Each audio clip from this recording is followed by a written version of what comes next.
esta oportunidad. Por favor, por favor.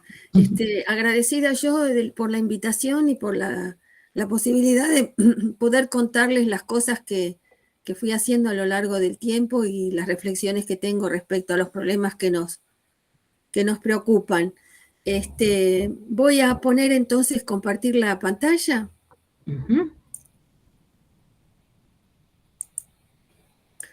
Veamos si funciona bien, ¿no es cierto? A ver.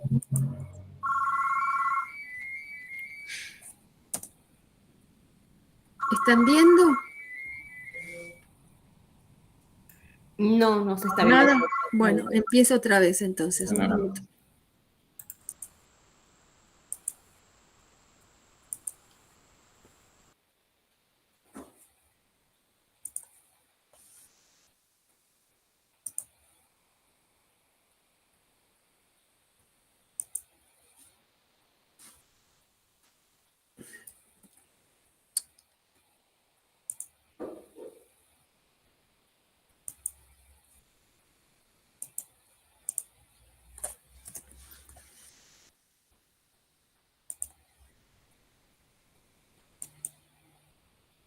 Ahora sí. ¿Me dicen si se ve pantalla completa? ¿O se ve solamente en...? Se ve, se ve. A ver, ¿y si paso? ¿Paso? ¿Pasó? No, se ve la presentación sola, pero en el formato PowerPoint. No se ve en formato presentación. Yo necesito que sea formato presentación. Un minuto, por favor, entonces. Sí.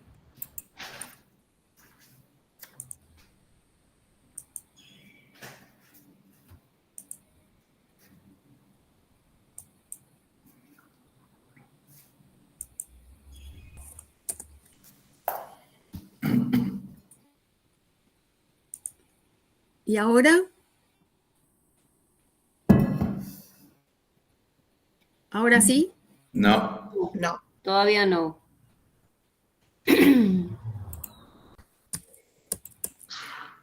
Bueno.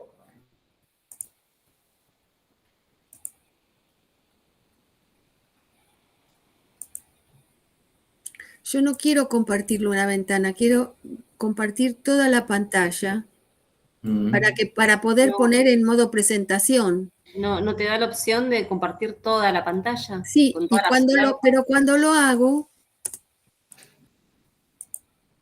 Ahí va queriendo, ahí está. Ahí está compartiéndose la pantalla. ¿Y ahora? Ahora sí. Ahora sí. Bien. Perdón. Bien, entonces lo que les traigo hoy es una síntesis, ya como yo les decía antes, una síntesis de varios trabajos que yo he estado realizando junto con mis compañeros del Programa de Investigaciones en Recursos Naturales y Ambiente del Instituto de Geografía, sobre estos temas que sintetizo de alguna forma en este nombre, ¿no? La relación entre riesgo de desastres y cambio climático, dada la pertinencia que esto tiene respecto al seminario en donde he sido invitada, y una mirada que tiene que ver con la evaluación del riesgo y el manejo del riesgo. El temario está colocado al inicio y lo vamos a ir desarrollando. Entonces empezamos con la parte que tiene que ver con, muchos de ustedes ya conocen, me han escuchado muchas veces sobre esta cuestión, pero creo que no es banal repetir. ¿En qué consiste esta cuestión del riesgo de la sociedad moderna? ¿No es cierto? Es decir, yo quiero aclararles que la teoría social del riesgo que venimos utilizando como marco conceptual nos da pie a hablar de algunas cuestiones de riesgo, pero no es que la teoría social del riesgo habla de las catástrofes y las dimensiones del riesgo, sino que ellas van a surgir a partir de la posibilidad de entender cómo es la sociedad moderna. ¿Y cómo es la sociedad moderna? Y la sociedad moderna es una sociedad del riesgo, como dicen muchos autores que son sociólogos y hablan de la vida en el cotidiano, no de la vida en la catástrofe, porque la vida en el cotidiano es una catástrofe. Entonces, digamos, para nosotros es importante dar este marco porque nos permite entender por qué las componentes son las que son y las que estamos tratando digamos, de dilucidar para dar respuesta al riesgo de desastres. Ahora, esta cuestión del riesgo, van a encontrar que no existe una sola concepción. De hecho, empieza a principios del siglo XX, en los años 20 del siglo XX, con un economista que habla del riesgo económico, pero luego se amplía la perspectiva y también aparece entonces en aspectos que hacen a la cuestión técnica, por ejemplo, las cuestiones que tienen que ver con laboratorio, con análisis químicos y físicos, que van dándonos pautas, por ejemplo, para saber si un remedio, un medicamento puede ser tomado o no, o si tendría efectos secundarios, o una sustancia puede estar aumentarse la cantidad de esa sustancia en el agua sin que genere enfermedades a la vida, al hombre, a la vida, en fin, es un riesgo que está pautado por aspectos físico-naturales, de cómo funciona el medio físico-natural. Pero también hay uno, que es que nosotros elegimos para sostener nuestras propuestas, que es el del riesgo social. Y esta cuestión del riesgo social, esta teoría social del riesgo o del riesgo social, tiene estas particularidades que son los que nos dan pie a cambiar la perspectiva de lo que son las catástrofes. Porque nosotros empezamos primero tratando de entender las grandes inundaciones de Argentina, y después fue que nos dimos cuenta que hacía falta tener una mirada desde otro lado para entender por qué se daban y se volvían a dar. ¿Y qué dice esta teoría social del riesgo? Bueno, que el riesgo es el resultado imprevisto que surge como consecuencia de nuestras propias actividades o nuestras decisiones, y de esta manera deja de lado otras cuestiones, otras formas de entender, digamos, las catástrofes, los problemas riesgosos que se consideraba que venían de tener mala suerte, o que era una divinidad que nos estaba castigando, o que tenía que ver simplemente con los procesos propios de la naturaleza. Bien, entonces a partir de ahí es que se dice que las catástrofes son importantes porque producen daños. Bueno, esta posibilidad de daños futuros, es decir, no el daño de ahora que está dándose o que ya pasó, el riesgo es la posibilidad de entender que puede haber daños futuros, debido a las decisiones que tomamos en el presente y que condicionan lo que va a pasar en ese futuro. Es decir, si yo tomo determinada decisión para construir mi casa al lado de la boca de un volcán, estoy tomando una decisión que puede llegar a afectarme en el futuro. No sé si va a afectarme ahora o mañana, o realmente durante mi vida va a pasar, pero sin embargo sé que esa posibilidad existe, por el hecho mismo de yo haberme instalado ahí. Entonces, por eso es que no se sabe con certeza de qué modo me va a afectar. Entonces, esto nos permitió pasar de una mirada tradicional, que era la que conocimos al principio de nuestros trabajos, en los años 80,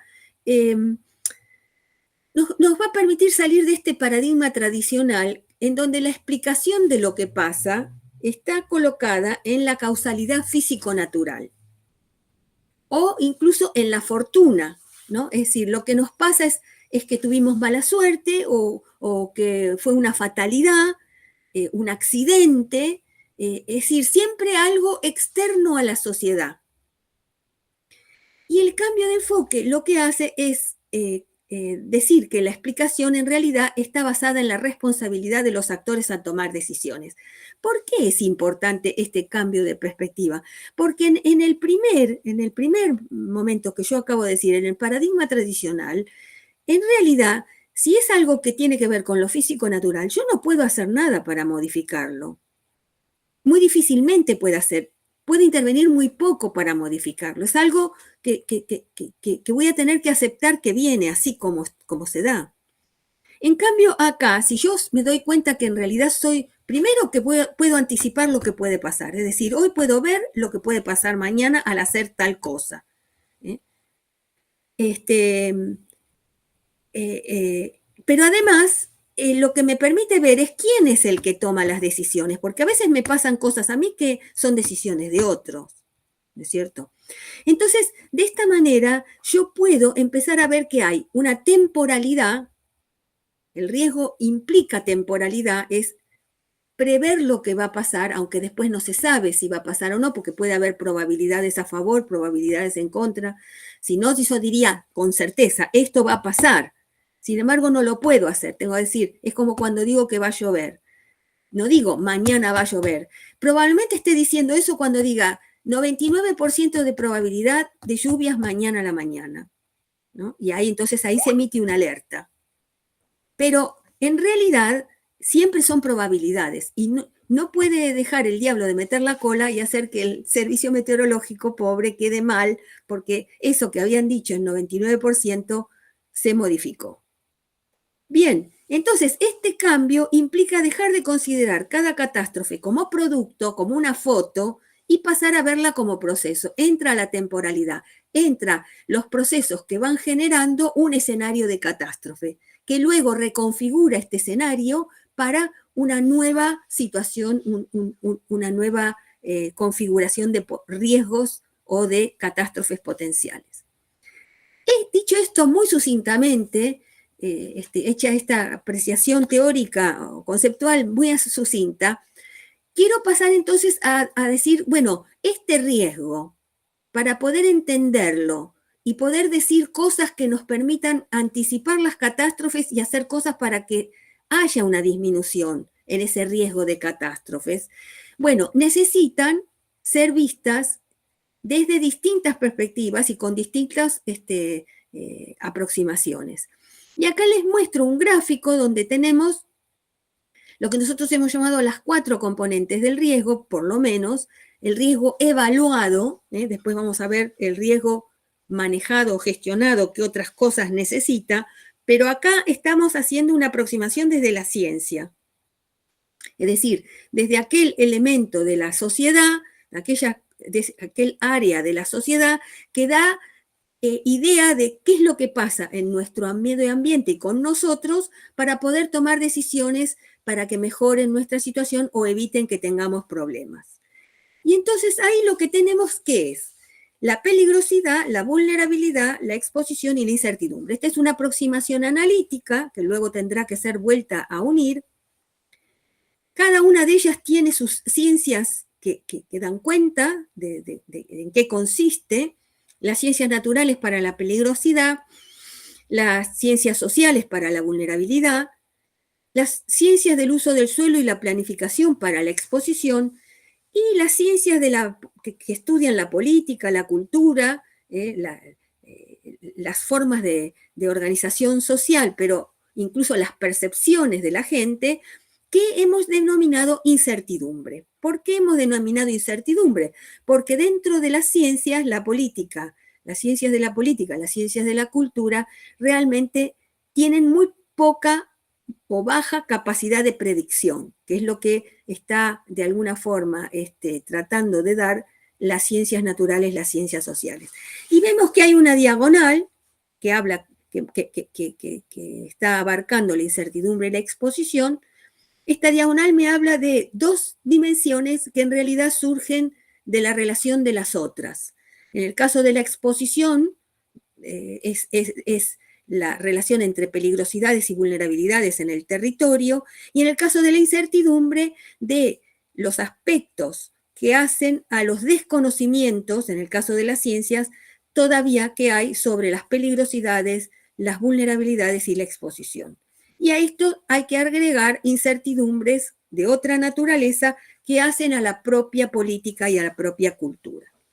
Bien, ya lo vamos a retomar esto. Entonces, ¿qué pasa si yo no tengo conocimiento?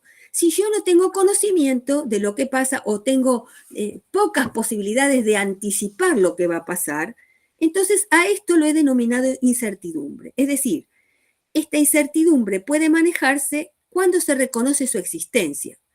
¿Esto qué quiere decir? Parece un un trabalenguas, pero no. Lo que pasa es que yo digo, es incierto, no sé qué va a pasar. Y bueno, ¿y cómo puedo yo manejar lo que no sé qué va a pasar? Bueno, en principio reconociendo que no sé lo que va a pasar. Esto, por ejemplo, en los casos de avisos de alertas tempranas, son interesantes estos aspectos a tomar en cuenta porque son los que me permiten decir, no puedo dar un pronóstico. Entonces ya sé que voy a tener que improvisar, ¿no es cierto? Por ejemplo, eso ya es una decisión. Ahora, entonces, ¿qué pasa? Reconociendo la incertidumbre, sé lo que no sé y en consecuencia va a entrar dentro del riesgo como una componente más, porque lo que yo sí sé que no sé, también lo puedo manejar. Pero si yo no reconozco la existencia de la incertidumbre en el conocimiento de las múltiples dimensiones que esta cuestión tiene, es la incertidumbre la que predomina. Y ahí tienen el gráfico para ustedes, para mí, de la derecha, en donde es la incertidumbre la que anula las posibilidades de que da el riesgo de prevenir, de anticipar, de saber qué tengo que hacer, o de por lo menos saber cuáles son los caminos que podría tomar. Toma dentro de sí los otros elementos y ya no me sirve el conocimiento.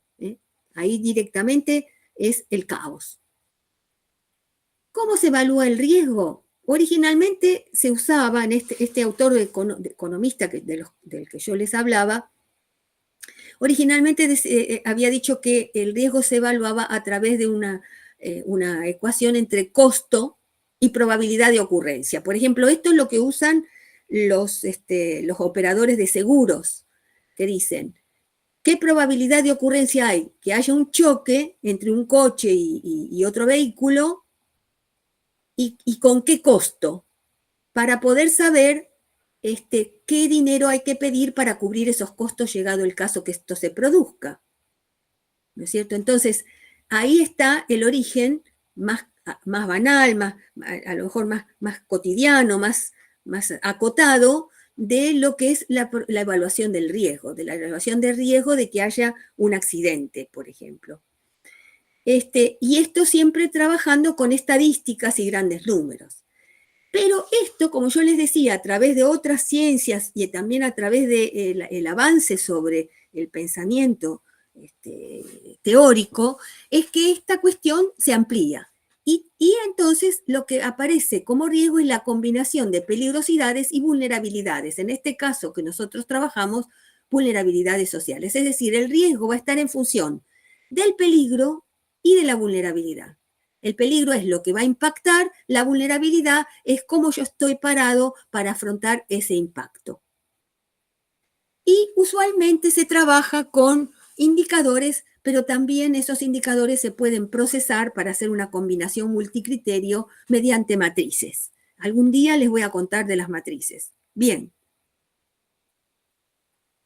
Hecha esta presentación, vamos a ver de esas componentes, aquella en la cual nosotros hemos puesto el foco, sobre todo pensando, en primer lugar, porque no había grandes propuestas que pudieran develar cómo evaluar esta componente del riesgo. Pero después porque fuimos viendo que era muy importante esta componente, es una componente que hemos denominado clave. ¿Dónde se estudia la vulnerabilidad social? No hay un solo campo de estudio. En principio, la vulnerabilidad social es estudiada desde los años 90, sobre todo como una propuesta para reconocer los procesos negativos en la sociedad que produjeron la aplicación de políticas neoliberales. En los estudios de pobreza, la marginalidad y la exclusión. Es decir, la vulnerabilidad social viene a darle a este campo de estudio un sentido más diverso, de captura de situaciones que estaban de alguna manera simplificadas. En el caso de las catástrofes, como el nuestro, eso es un término, un concepto, una noción que es tomada para aplicar en la gestión de riesgo de desastres y obtener una reducción de riesgo de desastres. Pero también fue tomada, y esto es lo que nos interesa a nosotros también ver cómo es la relación, por el campo de los estudios de cambio climático. Y fue aplicada sobre todo en lo que tiene que ver con los aspectos socioeconómicos, sobre todo pensando en los procesos de adaptación necesarios frente al cambio climático, más que en la mitigación. Sobre todo, vulnerabilidad social se asocia al aspecto de adaptación. Bueno, bien, ¿qué podemos decir de la vulnerabilidad social? Bueno, si buscamos en el diccionario vamos a encontrar que dice que es la condición de aquel o aquello que puede ser herido, dañado o perjudicado. Ahora, si la consideramos como dimensión del riesgo, esto tomado de la bibliografía, extensa bibliografía realizada por sociólogos, antropólogos, gente de ciencias sociales de América Latina, incluso de otras propuestas como la de Blaikie et al. De una universidad de Gran Bretaña, es definida de esta manera: para cada grupo social, la potencialidad de ser herido, dañado o perjudicado. Forma parte del riesgo en tanto haya conocimiento efectivo de la vulnerabilidad social de cada grupo social en el contexto de los riesgos específicos que corren. Si no tenemos este conocimiento, estamos otra vez alimentando la incertidumbre. Por eso es importante también tomarlo en cuenta y no dejarlo de lado. O sea, si hago un estudio parcial de la peligrosidad o de la vulnerabilidad o de la exposición, lo que estoy haciendo es justamente un estudio parcial y entonces no voy a poder dar cuenta de la integralidad y dar soluciones más efectivas. Entonces, la vulnerabilidad social, en términos, digamos, de los estudios que se desarrollan sobre ella, se define por las condiciones de una sociedad en aspectos demográficos, económicos, culturales, políticos, institucionales, que la predisponen para sufrir y o evitar daños en los diversos aspectos que la configuran. Esto fundamentalmente fue propuesto en su momento por Hilda Gerzer. ¿Qué nos permite? Nos permite mostrar tanto los niveles de dificultad, pero también las capacidades que tendrá cada grupo social para enfrentar autónomamente amenazas específicas. Porque si yo hago un gradiente de vulnerabilidad social, estoy diciendo que hay algunos que tienen un mayor nivel de dificultad, pero otros tienen un menor nivel de dificultad. En realidad estoy también diciendo quiénes tienen más capacidades y quiénes tienen menos capacidades. Son las dos caras de la misma moneda. El análisis de la vulnerabilidad social actual permite establecer algunas condiciones presentes que tiene la sociedad para afrontar impactos de peligros específicos, inundaciones, sequías, explosiones, derrames de petróleo, derrames de sustancias tóxicas. En consecuencia, brinda un nivel de base sobre el cual tomar medidas para mejorar las condiciones futuras cuando estos impactos se intensifiquen. Esto quiere decir que si yo, en la ecuación del riesgo, disminuyo la vulnerabilidad social, algunos de los aspectos de la vulnerabilidad social, seguramente estaré disminuyendo al mismo tiempo el riesgo en su conjunto. En este marco, la cuestión de las instituciones también empieza a tener un papel muy importante en esta evaluación, en esta consideración. ¿Por qué? Porque las instituciones cumplen un rol central en la sociedad moderna. Sus objetivos cubren determinadas necesidades sociales en función de las cuales desarrollar su práctica. Cuando los objetivos no se cumplen, la población se encuentra más expuesta y su vulnerabilidad frente a eventos extremos se incrementa. Entonces, ahí las instituciones son las instituciones, hablamos de instituciones, las instituciones formalizadas, las instituciones del Estado, las instituciones aceptadas en un registro de instituciones públicas, o las instituciones que se ejercen a través de un acta notarial o de un título de propiedad, pero también las instituciones que son convenciones y que todavía no están institucionalizadas, pero que se aceptan como que son la forma correcta de llevar a cabo las cosas. Por ejemplo, yo estoy acá dándoles una charla y ustedes aceptan escucharme. Y es una forma de transmisión de conocimiento que es generalizada. Digamos, no hay nada escrito que yo tenga que hacer esto. De hecho, hay muchas propuestas pedagógicas que están en contra de esta cuestión así, digamos, discursiva del profesor y digamos, pasiva de los que están escuchando. ¿no es cierto? Hay muchísimas formas de transmitir conocimientos, no necesariamente esta forma escolar bancaria que le dicen, ¿no es cierto? Bueno, bancaria no por el banco, sino porque los chicos están en un banco y el profesor está en el frente dando lección. Pero no hay nada escrito de eso para decir, bueno, yo tengo que cumplir con esto. No, no, no. Sin embargo, es una institución. O el hecho de que en Argentina manejamos, digamos, por la derecha y en otros países manejan, digamos, el conductor maneja por la izquierda, va por la izquierda. Es decir, esas son convenciones que además tienen su historia, tienen su tradición, ¿no es cierto? Bueno, ¿qué pasa entonces cuando las instituciones o no existen o existen y no se cumplen los objetivos que esa institución debe cumplir? Bueno, lo que hay es una retroalimentación del riesgo. Volvemos otra vez a la idea de los sociólogos que hablan de la teoría social del riesgo. Hay una amplificación del riesgo por un aspecto particular de la vulnerabilidad, que es la vulnerabilidad institucional. Entonces, a través de esto, que tiene una jerarquía mayor, porque influye en toda la vida nuestra, influye de una manera directa en la posibilidad de enfrentar estas catástrofes y disminuir el riesgo de desastres, pensamos que por ese motivo la vulnerabilidad social es la componente clave, ¿no es cierto? Porque está ahí el quid de la cuestión de que si nosotros somos responsables, tenemos que saber que las instituciones son las que hacen cumplir las responsabilidades, ¿no es cierto? La justicia, esto vamos a hablar al final un poco de eso.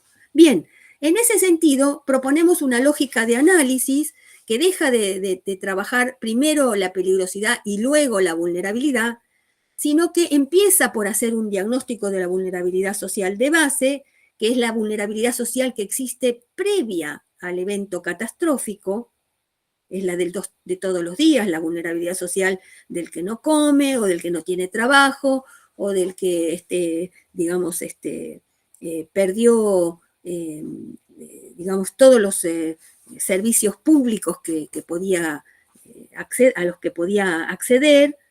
En fin, es una vulnerabilidad cotidiana.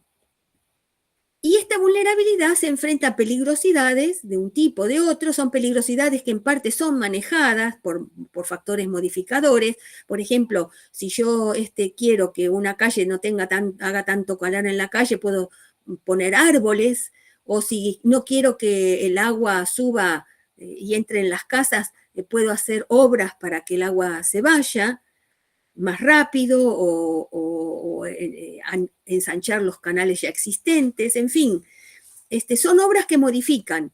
También hay posibilidades de que eso que yo modifico lo esté modificando, ampliando, otra vez también amplificando el riesgo. O sea, hago más peligroso. Por ejemplo, construyo una ruta sin tener en cuenta que corta el sentido de salida, de escurrimiento del agua, y entonces funciona como un dique la ruta. Y los pueblos que antes no se inundaban, por mal obra de ingeniería, ahí se empiezan a inundar, ¿no es cierto? Entonces ahí hice una intervención que en realidad empeoró, o sea, modificó en menos, o sea, perdón, en más riesgo, en más peligrosidad. Mezclando la vulnerabilidad y la peligrosidad mediante matrices, obtengo el riesgo por peligrosidad 1, por peligrosidad 2, por peligrosidad 3. ¿Por qué? Porque la base es la misma, la vulnerabilidad de base es la misma. Pero ahí aparece entonces una nueva peligrosidad, perdón, una nueva vulnerabilidad, que es la vulnerabilidad específica. Es decir, ¿qué tengo que hacer yo para disminuir la peligrosidad 1 y que no genere nuevas vulnerabilidades después de pasar por un proceso catastrófico? ¿Qué tengo que hacer? Por ejemplo, si estoy en una zona de erupciones volcánicas, tendría que tener viviendas herméticas para que no entre la ceniza y me permita respirar dentro de mi vivienda hasta que me salven o hasta que pase el evento, ¿cierto? O si estoy en una zona inundable, tendría que construir sobre pilotes, como hacen en el delta, para que sabiendo que va a subir el agua y que la inundación es más que factible, yo esté protegida en el momento en que esto se produzca, yo, mi familia, mi persona y los bienes, y mis bienes, ¿no es cierto? Entonces ahí estamos hablando de una vulnerabilidad emergente de peligrosidades específicas. Y entonces, viendo esta situación, veamos qué hacemos con todo este conocimiento. Por eso hablo de gestión del riesgo, pensando que gestión es acciones para lograr un fin. Gestionamos nosotros todos los días si tenemos que pagar cuentas o ir a resolver un problema en la prepaga o en la obra social, o ir a pedir un subsidio, en fin, gestionamos todos. Lo que pasa es que hay un gestor que es muy importante porque es un gestor de gestores, en ese caso, podríamos decir, nos gestionan a nosotros y nos permite a nosotros gestionar, que es el Estado, ¿no es cierto? El Estado, que es el que organiza nuestras vidas, o por lo menos tiene mucha influencia en lo que a nosotros nos pasa. Entonces, si hablamos de gestión, en este caso vamos a hablar de gestión del riesgo, no cualquier gestión, es la gestión del riesgo.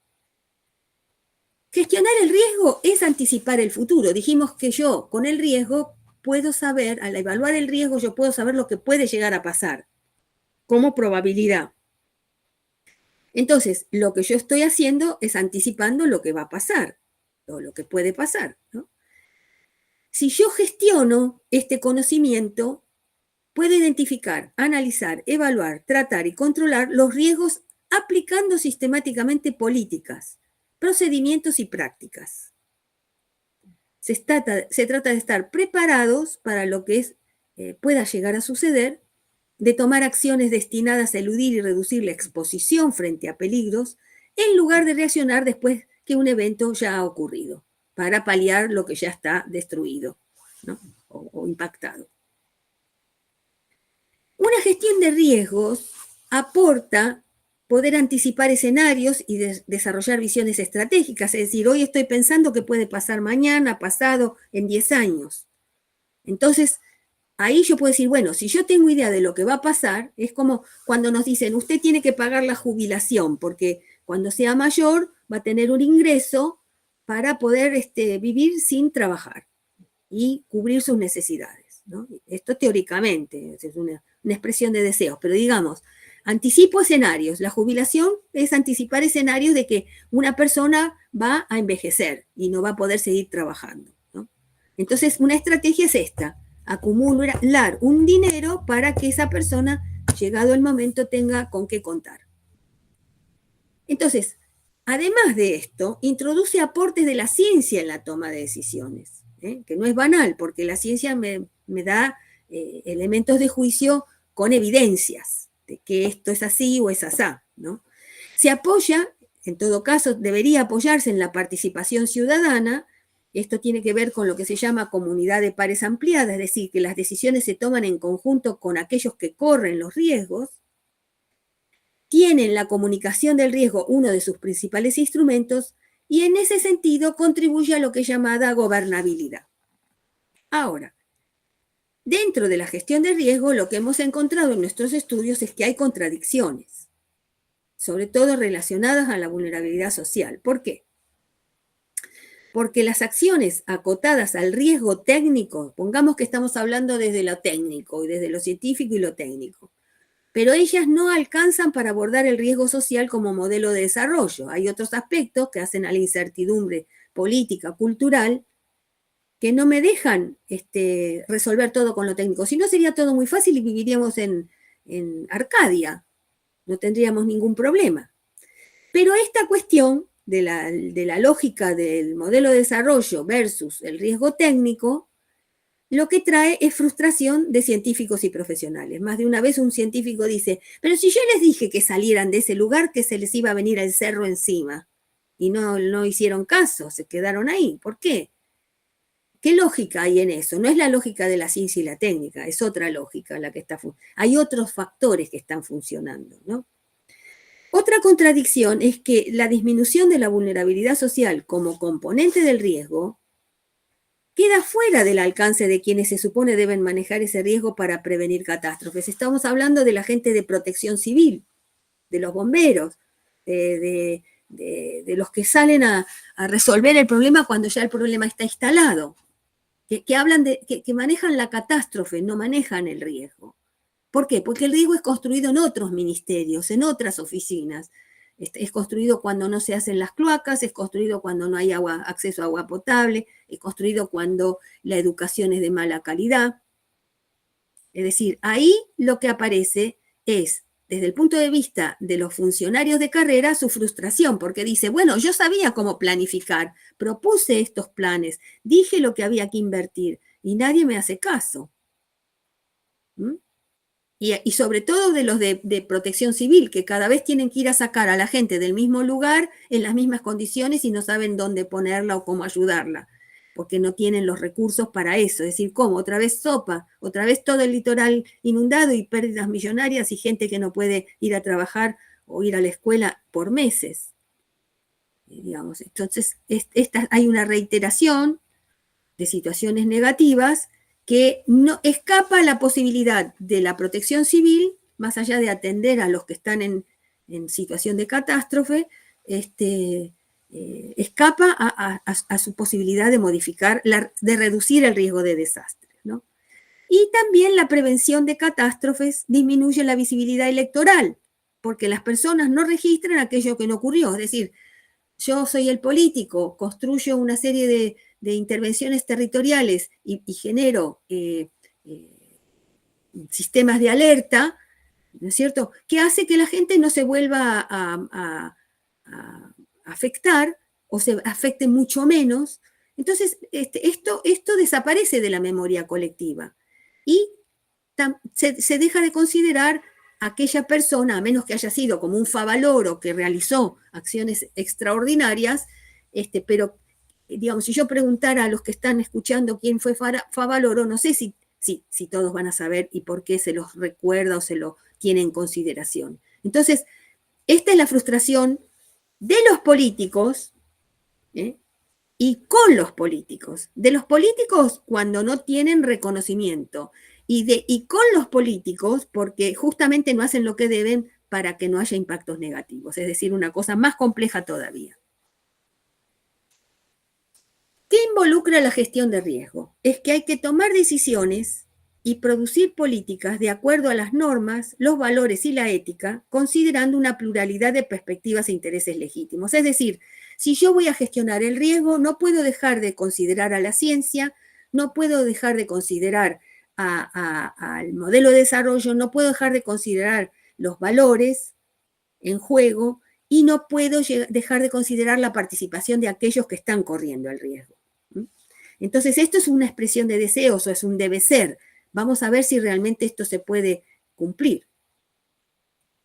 Voy a abrir un paréntesis y entonces decir, bueno, planteadas estas cuestiones generales de lo que hace al riesgo y la gestión de riesgo de desastres, ¿cómo se relaciona este sector con el cambio climático?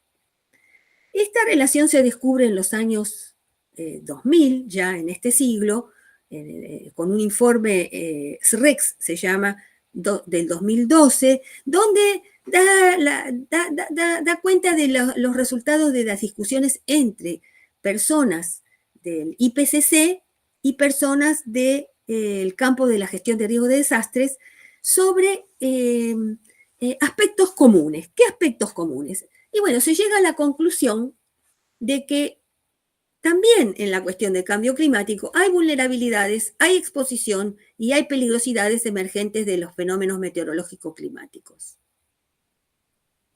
Esto es un informe especial sobre la gestión de los riesgos de fenómenos meteorológicos extremos y desastres para mejorar la adaptación al cambio climático. Ven que la cuestión, cuando entra vulnerabilidad en juego, está más dirigida a este tema, la adaptación, ¿no? Y ahí vemos en ese modelo que el riesgo de desastre se transforma en desastre, impacta el desarrollo, tiene que ser gestionado por el campo de la protección civil o del manejo de desastres, pero también tiene que ver con qué aporta a mediano o largo plazo la adaptación al cambio climático. Esto, a su vez, está relacionado, por ejemplo, desde el modelo de desarrollo, está relacionado con las emisiones de gas de efecto invernadero. Ahí sí entra la mitigación. Y esto es lo que genera el cambio climático antropogénico, que va a ampliar, amplificar, modificar, extremar cuestiones que ya está considerando la variabilidad natural del clima. Este esquema, costó muchísimo llegar a un acuerdo sobre esta cuestión, hace que haya lo que se llama el downscaling de la cuestión del cambio climático. ¿Por qué? Porque el cambio climático tiene unas ciertas características de larga duración, mientras que la gestión de riesgo es más acotada. Ahora vamos a ir a eso también. Pasados unos 10 años de ese modelo, el modelo se revisó y se complejizó, ¿no es cierto? Es decir, de los riesgos climáticos se pasó al desarrollo resiliente al cambio climático. Clima, ecosistemas, incluyendo su biodiversidad y sociedad humana como sistemas interconectados, ¿no? Y entonces ahí tienen, en primer lugar, principales interacciones y tendencias entre el cambio climático. No se deja de considerar estos tres aspectos, la vulnerabilidad, la peligrosidad y la exposición, pero se le da otro sentido, ¿no es cierto? Un sentido más complejo en donde lo que está en juego es las personas, los bienes de significación y el ambiente, ¿no es cierto? Y esto está, digamos, considerando opciones para reducir el riesgo climático y promover resiliencia, es decir, tengo primero un diagnóstico, después cómo uso este diagnóstico para mejorar las cosas, son acciones que pasan de la urgencia a la oportunidad, que quieren pasar de la urgencia a la oportunidad, a través de gobernanza, financiación, conocimiento y capacidad, condiciones catalizadoras y tecnología. Es decir, todo un bagaje que tiene que ver con las instituciones, ¿no es cierto?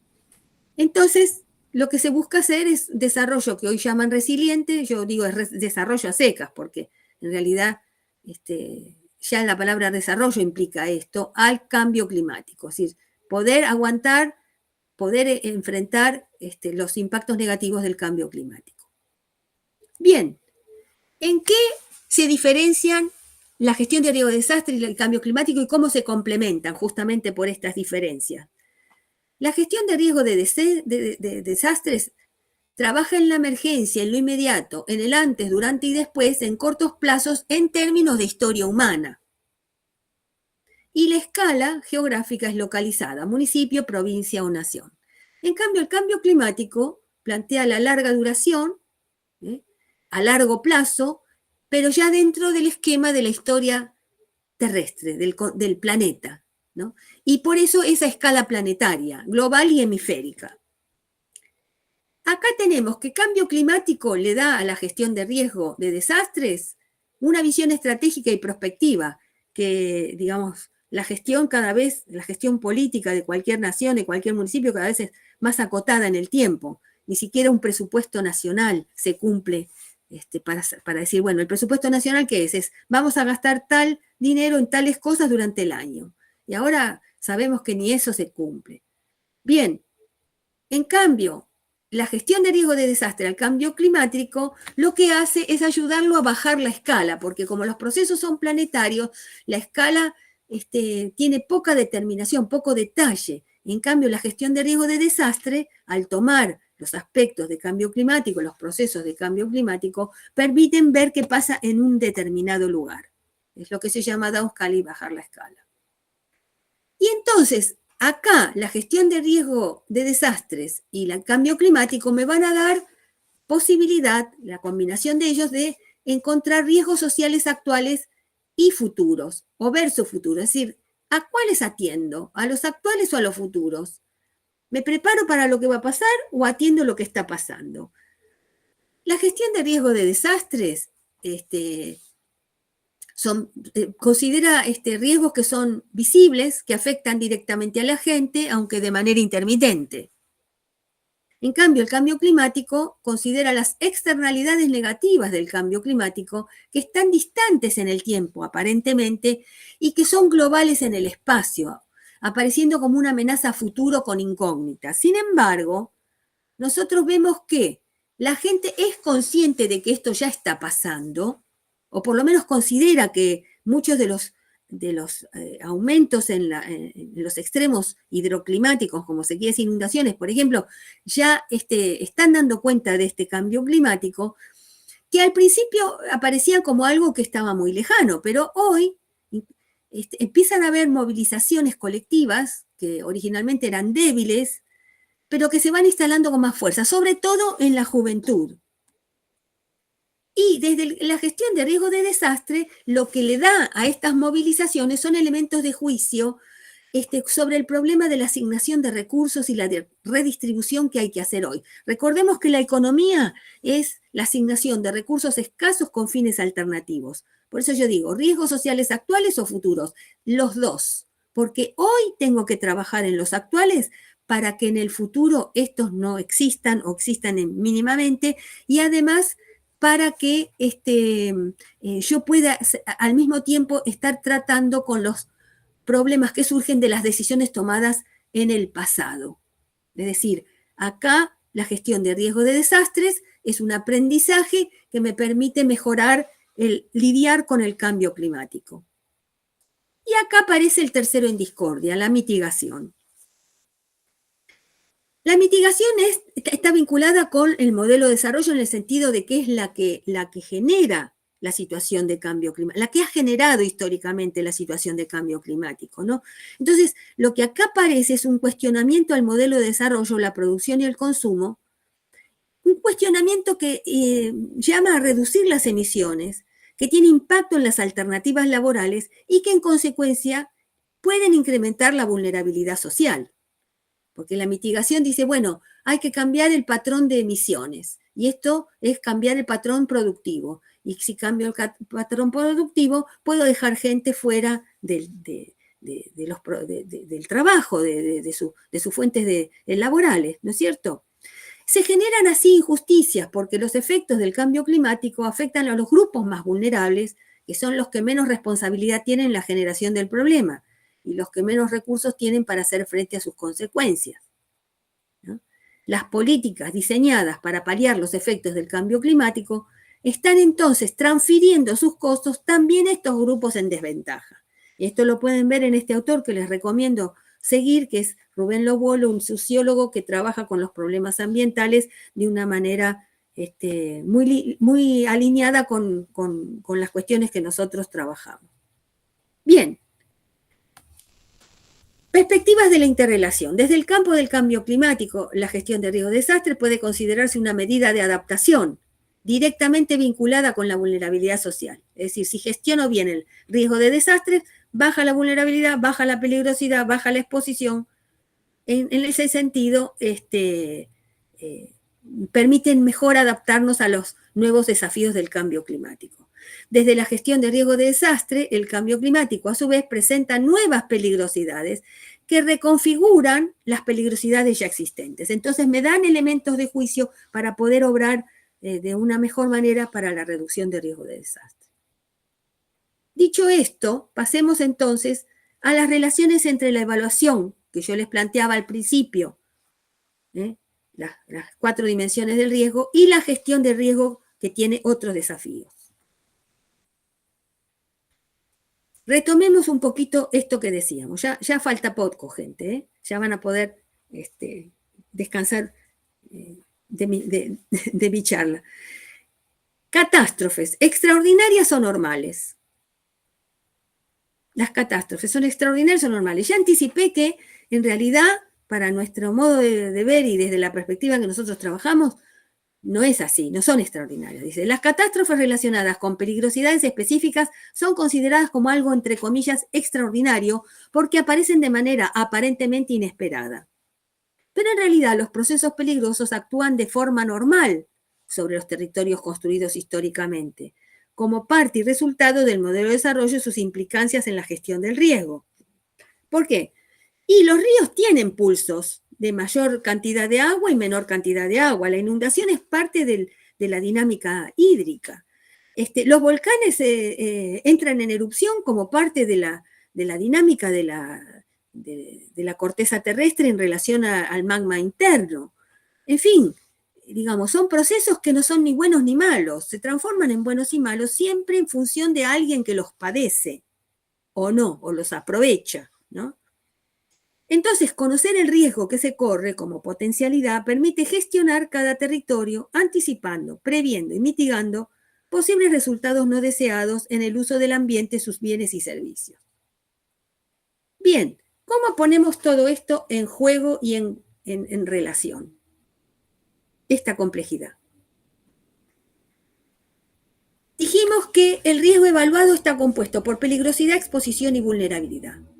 Estas componentes se evalúan a través de indicadores espaciotemporales y cuando diagnostico, cuando evalúo, lo que me da es la capacidad existente respecto a estas componentes. Y todas ellas me dan tienen o puedo encontrar una cierta incertidumbre. ¿Incertidumbre de qué tipo? Incertidumbre en el conocimiento. Es decir, de esta manera yo conozco o desconozco, al considerar la incertidumbre, qué pasa con el riesgo. Ahora, ¿cómo lo manejo esto? Bueno, utilizando este anclaje fuerte de la ciencia y la técnica que me da evidencias de lo que puede llegar a pasar, encuentro que hay la necesidad de incorporar nuevas dimensiones. En este caso sería el gobierno socioestatal y la participación multiactoral e intersectorial.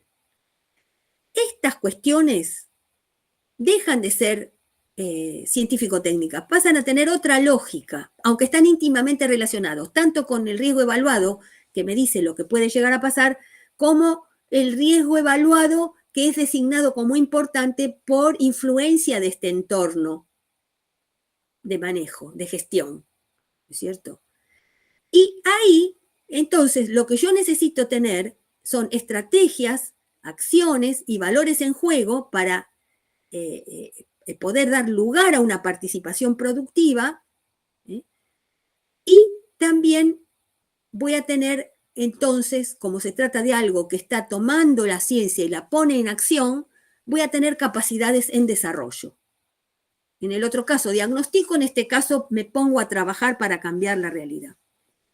Dentro del riesgo manejado, encontramos un nuevo tipo de incertidumbre, que es la incertidumbre político-cultural, que no puede ser considerada desde la ciencia. Puede ser estudiada, pero no puede ser manejada desde la ciencia. Tiene una forma de trabajo, de pensamiento, de acción diferente. Es decir, por eso hay valores en juego. Cada sociedad tiene valores diferentes. Ahora bien, todo este conjunto, el primero del que les hablé, que es el riesgo evaluado, y dentro del riesgo manejado, en sus interrelaciones, lo que me da es lo que se llama, si yo puedo manejar esta diversidad, esta complejidad, voy a estar hablando de gestión integral del riesgo. Y en esta gestión integral del riesgo hay un elemento que los enlaza muy fuertemente y que es la que en esta época tiene gran peso, que es la de la incertidumbre. La incertidumbre del conocimiento, pero también la incertidumbre de qué se hace con ese conocimiento en lo político y en lo cultural. Y todo este modelo que yo les estoy planteando habla de la construcción social del riesgo, de una construcción social del riesgo. Por eso estamos volviendo a lo primero que hablamos, que es la teoría social del riesgo. Es decir, el riesgo es una construcción social. Son las decisiones que tomamos las que hacen que estemos en riesgo o no. Lo que pasa es que algunas veces por nosotros toman decisiones otros que tienen más poder. Entonces nos colocan en una situación de riesgo, no que nos hemos colocado. Siempre algo tenemos que ver, pero las responsabilidades no son para todos igual. Y si nosotros podemos atravesar este modelo con éxito y darle bolilla a este modelo, tomar en cuenta todas estas componentes, lo que podríamos llegar a conseguir es deconstruir socialmente el riesgo, disminuir el riesgo de desastre. Pero ¿qué pasa? Hoy, en realidad, si vemos el noticiero 2 días seguidos, 3 días seguidos, vamos a ver que en realidad lo que tenemos es esta cuestión de incertidumbre que devora el proceso. Entonces cada uno hace lo que puede, cada uno hace lo que le parece que le va a servir, o sufre situaciones en donde no sabe qué hacer, ¿no es cierto? Entonces, ¿qué modelo político de gobierno puede llevar a cabo una gestión del riesgo de esta naturaleza que disminuya las incertidumbres, reduzca el riesgo de desastre, en tiempos donde la catástrofe y la incertidumbre están presentes permanentemente? Y sobre todo, esto yo lo había planteado para gente que estaba en un encuentro de jóvenes por el cambio climático, ¿cómo puede participar las jóvenes generaciones para reducir el riesgo de desastre frente a los desafíos del cambio climático? Porque parecería que fuera, bueno, es muy banal, tenemos un desastre humanitario, es muy banal hablar del cambio climático. Primero arreglemos lo de la humanidad, veamos después el cambio climático. No, están intrínsecamente relacionados, ¿no? Acá les traigo muy rápidamente, ya para terminar, entonces, no hablemos solamente de lo que está mal, hablemos también de cómo se puede esto modificar, ¿no? En el proyecto interdisciplinario que dirige la doctora Aurora Besalú Parkinson, se llama Cambio Climático, Derechos Humanos y Adaptación en Ámbitos Urbanos, relaciones entre la ciencia de la atribución, la causalidad jurídica y el acceso a justicia. Vean que aquí aparece una herramienta de las instituciones, que es el derecho, ¿no? Y este proyecto dice, la problemática del cambio climático plantea nuevos desafíos para la adaptación social a sus consecuencias. Los dilemas que enlazan las problemáticas del cambio climático con el acceso a justicia y los derechos humanos constituyen un área de convergencia interdisciplinaria donde el derecho puede funcionar como puente. Vieron que yo decía, bueno, ¿cómo se relaciona la evaluación con la gestión, con el manejo? El derecho puede funcionar como puente entre el conocimiento científico y la acción política. El derecho aparece como una herramienta social de adaptación que al regular los procesos y las relaciones que atañen a cada sociedad, modela la vida social, promueve la justicia, busca el bienestar de las personas y la resolución de los conflictos de manera institucionalizada. Es decir, hay gobernabilidad, hay gobernanza, las dos cosas, hay gobierno, ¿no? De esta manera se logra disminuir la vulnerabilidad social como componente del riesgo y en consecuencia los impactos negativos del cambio climático en la vida cotidiana de las personas. A nivel internacional, la obligación a cargo de los estados consiste en proteger los derechos humanos para que el cambio climático no los vulnere. Esta es una bandera que levantan las nuevas generaciones en un camino que debe superar por lo menos 2 obstáculos que hemos encontrado nosotros, incluso entrevistando a personas que están en instituciones importantes en este sentido. Estos obstáculos son el hecho de que por ser jóvenes no se les reconoce plenamente su entidad como sujetos de derecho, eso dicen la gente de la Defensoría de Niños, Niñas y Adolescentes, son objetos a manejar porque no tienen todavía, no son reconocidos como sujetos para decir lo que quieren o lo que no.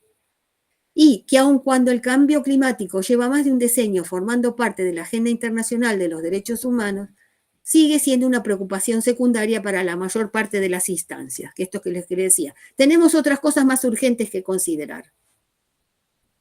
Entonces, este es el desafío que yo les planteo, les dejo como propuesta, es hacer posible la prevención a través de la gestión de riesgo de desastre, la prevención a través del conocimiento del cambio climático y las estrategias para llegar a esta situación. Bueno, muchas gracias. Quedo abierta a preguntas. He condensado 30 años de trabajo en hora y media, o menos de hora y media, y quedo a disposición.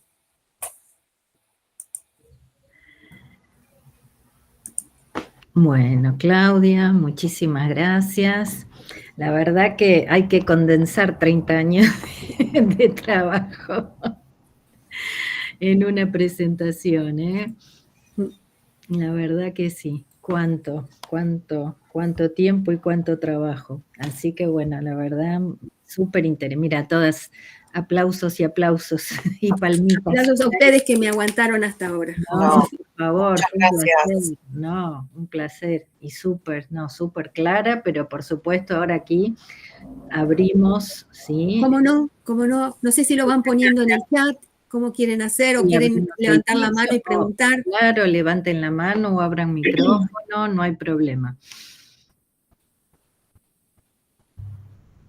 Alguien tiene que dar la palabra, por favor. No sé, Elvira, vos que estás viendo, yo no veo quién levantó la mano. Espera que me cambio la vista y así veo a todos, porque si no también tengo una vista parcial y así... A ver... Acá, espera que me pongo mosaico. Y ahí vamos. Muy bien. Sin vergüenza, ¿quién tiene alguna pregunta? Hola, ¿qué tal? ¿Cómo va? Hola, Iñaki, ¿cómo estás? Bien, por suerte. No, quería preguntar, en este sentido, considerando la centralidad que tiene la incertidumbre, ¿no?, en toda evaluación o gestión del riesgo, ¿cómo se advierte su existencia? ¿Cómo se cuantifica, ¿no?, para poder manejarlo? Bueno, no puedo decir que se cuantifique. Lo que hay es una evaluación en principio cualitativa. Es decir, vos tenés un problema, se desarrolla una solución y la solución no funciona. Ahí hay algo que no funcionó, entonces hay que buscar qué pasó. O, por ejemplo, una forma que tienen, por ejemplo, es qué certeza hay de las cosas que estamos diciendo. El IPCC en sus trabajos, en los informes del IPCC, aparecen semáforos semáforos que dicen qué porcentaje de certeza hay, ¿no? Si yo digo que hay un porcentaje de certeza, estoy diciendo también que hay un porcentaje de no certeza, es decir, de incertidumbre. Ahí ese es el manejo de la ciencia, ¿no es cierto? Es decir, si la ciencia no considerara intrínsecamente la incertidumbre, nunca haría nada nuevo, porque estaría todo conocido, ¿me entienden? Es decir, es intrínseco del proceso científico, de ir de la búsqueda, de la investigación, encontrar novedades. Novedades que no se tomaron en cuenta y que antes, por ejemplo, les voy a dar un ejemplo. Cuando nosotros en épocas remotas encontrábamos una tierra con petróleo, esa tierra era desechada. El que era propietario de tierra donde le aparecía petróleo se quería cortar las venas porque no le servía para producir lo que en ese momento era importante, que era la agricultura. Pero avanzando en la necesidad de resolver cómo generar energía, aparece que el petróleo no sirve para la agricultura, pero sirve para producir energía. Y entonces ahí se da vuelta la tortilla y el que tiene petróleo en el terreno se hace millonario. ¿No es cierto? ¿Ahí qué pasó? Ahí hubo un cambio. Antes se sabía, antes ni siquiera se sabía, no había ni siquiera incertidumbre respecto al petróleo, era malo. Pero después empezaron a ver qué pasaba con él. O sea, hay un avance en la ciencia que va dando necesariamente nuevas soluciones. ¿Por qué? Porque esas incertidumbres se reconocen. Y entonces, ¿cómo se lo soluciona la incertidumbre frente al conocimiento? Con más conocimiento, con nuevo conocimiento, con otra perspectiva, con otra teoría, con otros caminos para resolver. Eso en la ciencia. En la política no es tan fácil, o mejor dicho, no es tan claro, ¿no es cierto? Porque acá las lógicas son otras. De hecho, por sí la política es incierta. Es decir, y ni siquiera las ciencias sociales pueden decir, ¿quién podía pensar que iba a caer el muro de Berlín cuando cayó? ¿Quién iba a pensar que íbamos a estar en una situación de entrar en una tercera guerra mundial? Yo soy vieja, no lo puedo creer. No lo puedo creer. Yo sé lo que ha sufrido mi familia que vino de Europa antes de llegar a Argentina por las guerras. También he leído, por haber estado en geografía social latinoamericana, he leído, sobre todo por la materia, he leído documentos antiguos de cuando se llegó a un pacto mundial de no llegar nunca más a esta situación. ¿Qué está pasando? ¿Qué cosas inciertas? Nadie, el que tiene la posibilidad de anticipar estas cosas se hace millonario. ¿Me entendés? Entonces la incertidumbre esta, digamos, una buena teoría puede ayudar, ¿eh? Una buena teoría puede ayudar a decidir. Pero digamos, ¿quién dijo? O sea, en las encuestas, por ejemplo, políticas, ¿por qué nadie más le está dando bolilla a eso? Porque en realidad las encuestas terminan lo que haciendo es pensar que va a pasar una cosa, después no pasa, la gente toma decisiones con otros factores que no explicita a las encuestas. Quiere decir que ese instrumento es incierto.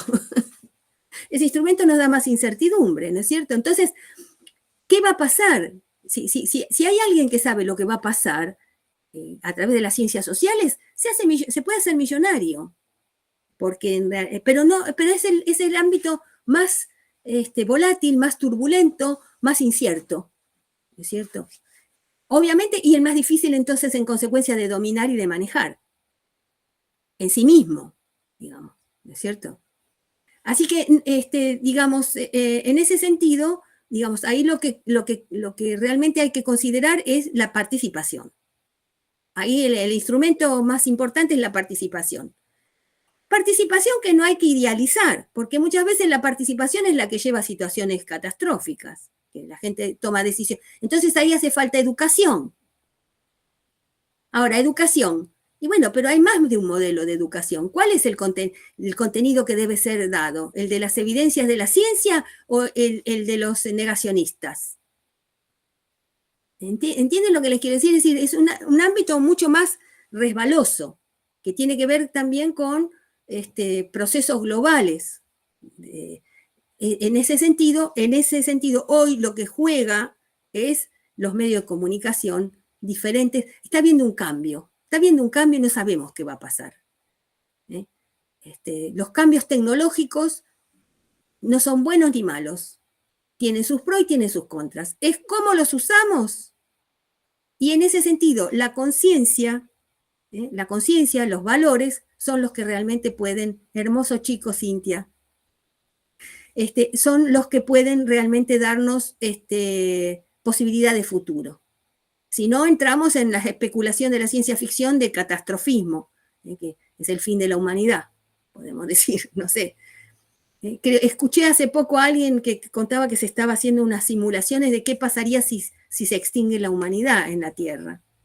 ¿Es cierto? Hay teorías de hace 20 años atrás, que la teoría Gaia, que dice que a la Tierra le importa poco si el hombre está o no está, porque tiene sus propios procesos de regeneración. Así que podemos desaparecer de la faz de la Tierra como los dinosaurios y no va a pasar nada.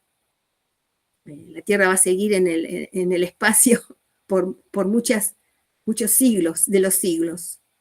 No sé si te contesté, Iñaki, más bien te propongo más preguntas, me parece. No, sí, tal cual, creo que es una pregunta abierta que no se puede contestar fácilmente porque, bueno, la incertidumbre es parte de conocernos, o sea, de tratar de conocer. ¿Quién más? No sé, si de lo que presenté, ¿quién iba a hablar? ¿Alguien? No, yo lo que iba a acotar desde mi lógica, si se quiere, que también la incertidumbre es de donde uno lo mire, porque para uno puede ser incertidumbre y para otro puede ser certeza. Entonces, es justamente esa dualidad que tiene de cómo, desde qué aspecto yo lo estoy mirando también, ¿no? Sí, tal cual. Lo que pasa es que acá es importante diferenciar.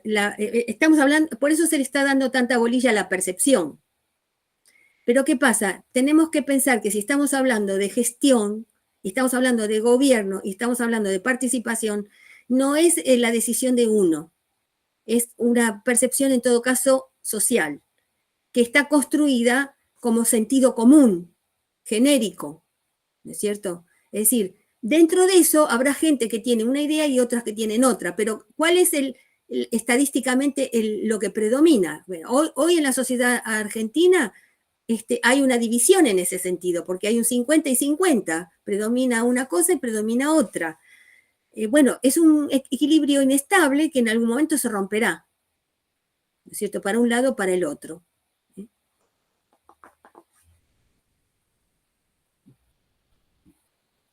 ¿Qué más, gente? Pueden escribir también, ¿eh? Sí, pueden escribir. Sí, si no, da vergüenza hablar, nosotras los dejé apabullados. Y si no, en la presentación está mi correo electrónico, y si les interesa algún tema en particular, me escriben y yo les mando la bibliografía o les digo no sé, según sea el caso. De eso no sé, hablen con fulano o no sé ni siquiera quién lo maneja. Y si puedo, les mando bibliografía o les digo lo que pienso. ya estoy jubilada y puedo hacerme ese gusto. Está muy bien. Impresionante, excelente. Luciano Vázquez. Buenas tardes. ¿Existe alguna actualización de la metodología utilizada? Sí, existe, Luciano. Existe una... mirá, María Laura nos pregunta por la actualización de la metodología del 2015 de cambio climático. Sí, hicimos una actualización. Si les interesa el documento que sacamos en el 2020, 2022, con Sí, indicadores nuevos, porque Sí, hay por cambios en la favor. sociedad, se los mandamos. Si quieren, le mando a la cátedra y la cátedra lo distribuye. Sí, porque, claro. también para nosotras después leerlo y también para los chicos con el trabajo final que tienen que hacer, quizás alguno lo necesite o le sirva de apoyatura para desarrollar el trabajo. Ese trabajo lo hicimos para Cambio Climático de Nación, porque ellos querían actualizar el producto del 2015, de la tercera comunicación, Sí. que se trabajó con los datos del 2010. Pero fue en un momento que estaba por producirse el censo nacional y, digamos, sabían que cuando se hace un censo, demoran los resultados en estar. Sí. Entonces querían ver si era posible hacer una aproximación actualizada de los indicadores aquellos con datos de otra naturaleza, más de manipulación estadística. Y bueno, nosotros hicimos el ejercicio, algunas cosas salieron bien, otras no tanto, pero sí lo que tuvimos que reestructurar. Poné tu correo, Luciano. Sí. Poné tu correo acá en el chat y te lo mando. Qué bien, bienvenido. Estoy de colado, perfecto. Bien. Perfecto, bienvenido a los colados. El tema es así, tuvimos que reformular los indicadores. Discutimos las dimensiones, las variables, y tuvimos que reformular los indicadores, porque en estos 10, 15 años hubo cambios sociales. Por ejemplo,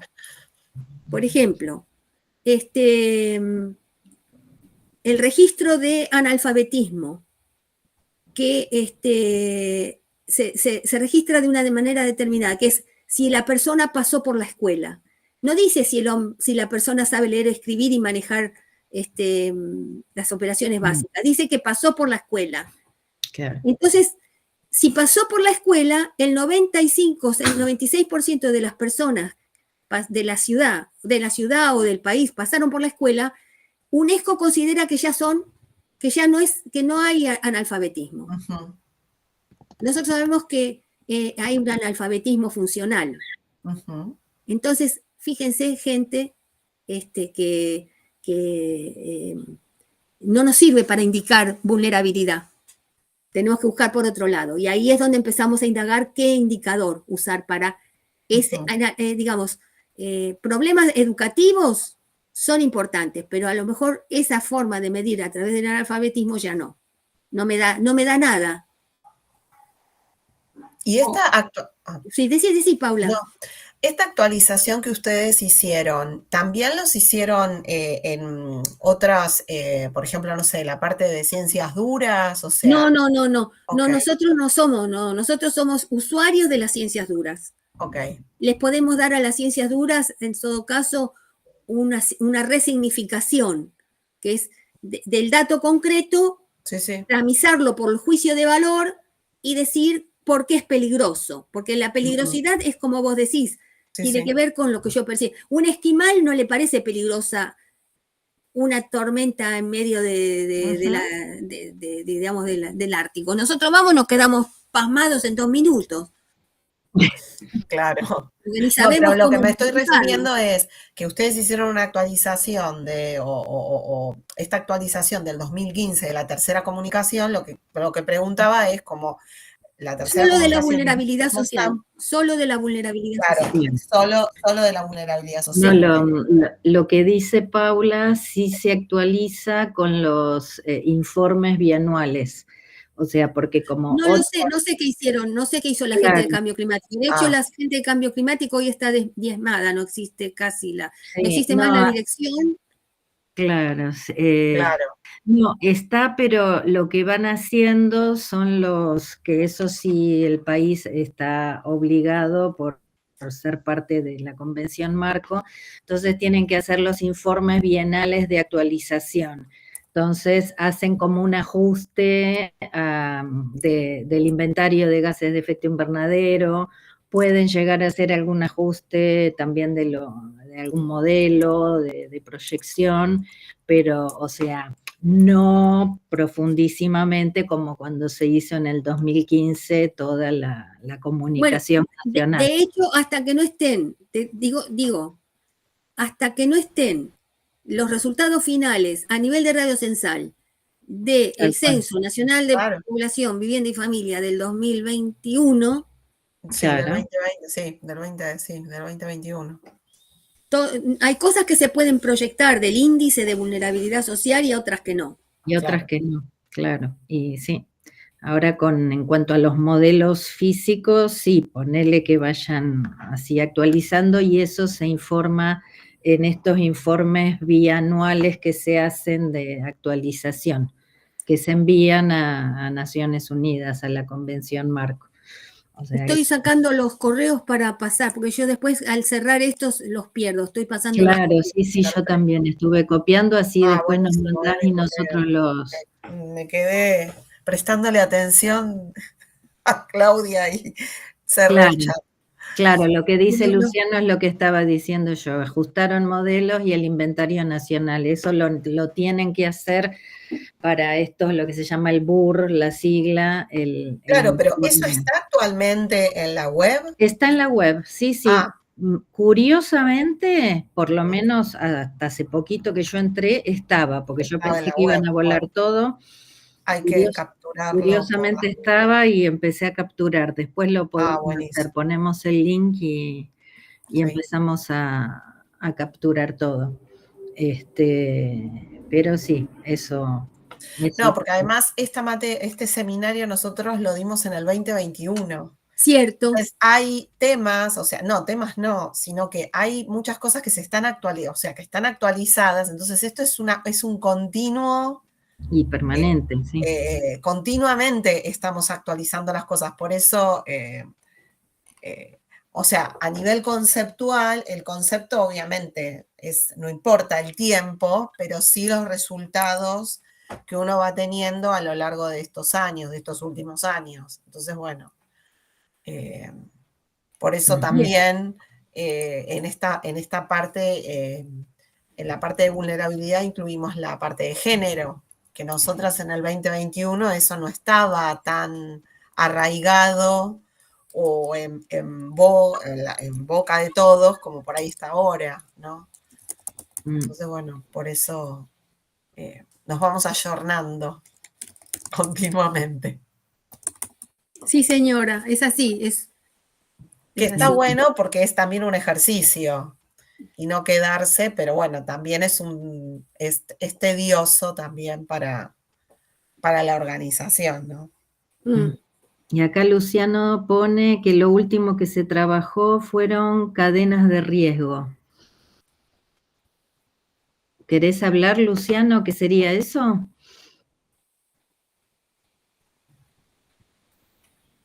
Está todavía, sí. Está bueno. Bueno, está bien, tranquilo, no hay problema. Mira, si lo googleás aparecen los documentos. Sí. Están incluso en el Plan Nacional de Adaptación. Claro, sí. Es la forma de trabajar las cadenas de riesgo desde el cambio climático. Exactamente, sí. Eso está, después les vamos a poner toda la documentación, el Plan Nacional de Mitigación y Adaptación y bueno, estos documentos que les digo, los que se envían, los de actualización. Gustavo, no te vayas, te pido un favor, ¿me pones de nuevo tu correo que lo perdí? Lo puso. Sí, pero en el otro, estaba en el otro. No, y acá también, ¿eh? ¿Sí? Bueno, ahí voy. Sí, está arriba. Sí, ya lo encontré. Gracias, Gustavo, gracias. Ahí está. Perfecto. Bueno. Estás muteado. No, ahí está. Aprovecho para despedirme y agradecerle todos, a todas. Claudia, un gustazo volver a escucharte. Te espero por acá, por casa. Elvira, sumate. Bueno, y los que quieran pasear por Zárate. Dale, con todo gusto. Gracias por participar. Un beso enorme. Chao, chao. Hasta Chao, luego. chao, chao. Bien, ¿qué más? Bueno, ¿alguien más?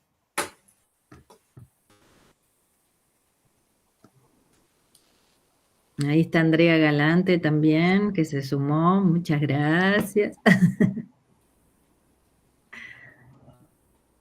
Muy lindo verlos a todos y todas. Qué lindo. Sí, sí. Y muchas gracias, bueno, a vos por compartir este momento y todo tu trabajo de tantos años. Y bueno, es un trabajo en realidad de conjunto, ¿eh? Ojo, ojo. Sí, es sí. un trabajo del equipo, no Sí, sé. sí. Yo soy la más vieja y entonces hablo más. Y sé más la historia de la cosa, pero Por supuesto. no, es un trabajo de equipo. Estoy muy impresionada porque era una intuición que uno tenía al principio, que el trabajo de equipo podía generar exponencialmente mejores resultados, y sí, cuando se mantiene en el tiempo es así. Un genuino interés. Bueno, chicas, yo creo que ya está, digamos. Exacto. El canal de comunicación está abierto. Agradezco muchísimo. No, muchas gracias el a esfuerzo, vos. me encanta lo que hacen. Gracias, en serio, por tu tiempo. Sí, acá estuviste firme, así que no, muchísimas gracias. Ahora, merecido descanso, un tecito. Muy lindo. Un beso enorme a todos. Igual, Claudia. Gracias. Gracias. Gracias. Chao, chao. Chao. Les mando la presentación. Sí, eso, por dale, favor, así la vamos al campo. Muchas gracias. Gracias. Chao, Clau. Y para el resto, hacemos un recreo y volvemos al link, ¿o quieren que sigamos con este ya que está armadito? ¿Este se puede volver a usar? ¿Sin? Sí. Ahora voy a parar la grabación. Dale. Bueno, me parece... Ahí paro la grabación y se puede continuar.